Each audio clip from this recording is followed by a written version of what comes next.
Il nostro obiettivo è che una catastrofe come quella del 31 ottobre 2010 non debba ripetersi mai più. Così il presidente della regione Luca Zaia nel giorno del 7° anniversario della terribile alluvione che mise in ginocchio il Veneto, con 500.000 di sfollati e migliaia di attività economiche in ginocchio.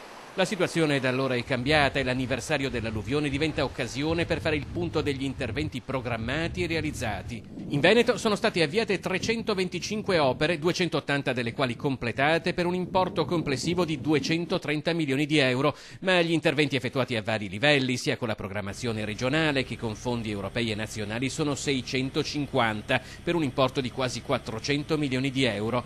L'obiettivo finale però è un piano complessivo composto da 681 opere per un costo totale di 2 miliardi e 607 milioni e mezzo di euro. Ed è questa una partita che verrà giocata anche al tavolo sull'autonomia del Veneto. L'intero valore del piano dal Paos, infatti, costituisce meno di un sesto dell'intero ammontare del residuo fiscale attivo, quasi 15 miliardi e mezzo di euro, che ogni anno parte per Roma con un biglietto di sola andata.